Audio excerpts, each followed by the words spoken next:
African journalists need to use their knowledge and connections with experts to break down complex science topics like tobacco harm reduction into simple, clear stories. Mercy Korio, a Kenyan journalist and doctor, believes doing this can make a real difference and help stop the spread of false information on science like tobacco harm reduction.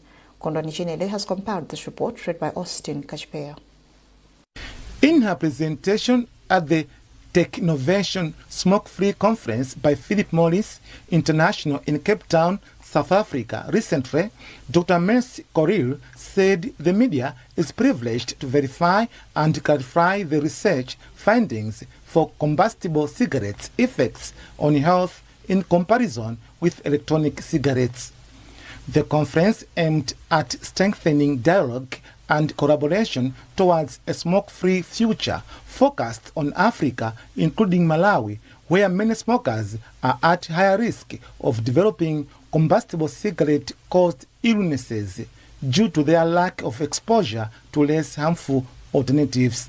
Dr. Korio said journalists have a way of amplifying tobacco harm reduction technologies that could save more lives. Tobacco harm reduction is a public health strategy focused on minimizing the health risks associated with tobacco use by encouraging smokers to switch to potentially less harmful nicotine products or reduce their consumption of cigarettes. Little effort has been done to update that information that, the best thing is just do not smoke. But if you've smoked and you're addicted, then there are ways to help you quit or do safe alternatives of accessing nicotine, which is the whole process of harm reduction.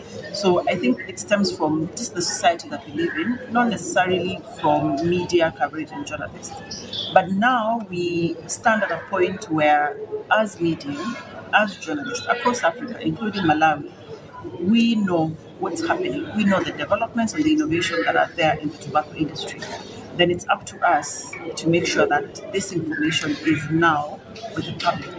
At the conference, Yael Ososky, Deputy Director of the United States-based Consumer Choice Center, said Malawi and the rest of Africa need to have human interest stories from people they can relate with, sharing their experiences about tobacco harm reduction. Ososky said people need to know the benefits of such innovations.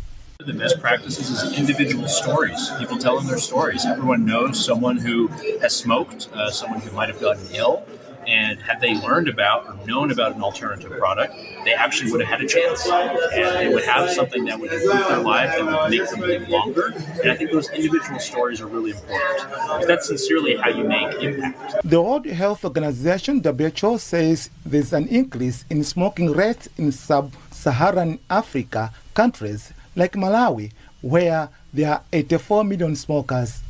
According to the Global State of Tobacco Harm Reduction, Malawi had 705,688 smokers in 2022. Smoking-related mortality remains a significant health concern in Malawi, with 5,419 deaths recorded in 2021. The figure accounted for 3.13% of all deaths in the country.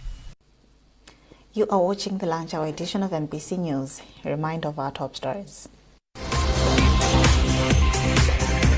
President Chakwera's government geared to promote farmers to meet the demand of farm produce in the country. Parties expressed readiness as campaign period nears. And affordable fuel pump prices expected to reduce some prices of fuel-driven goods as government-to-government fuel procurement arrangement is taking shape.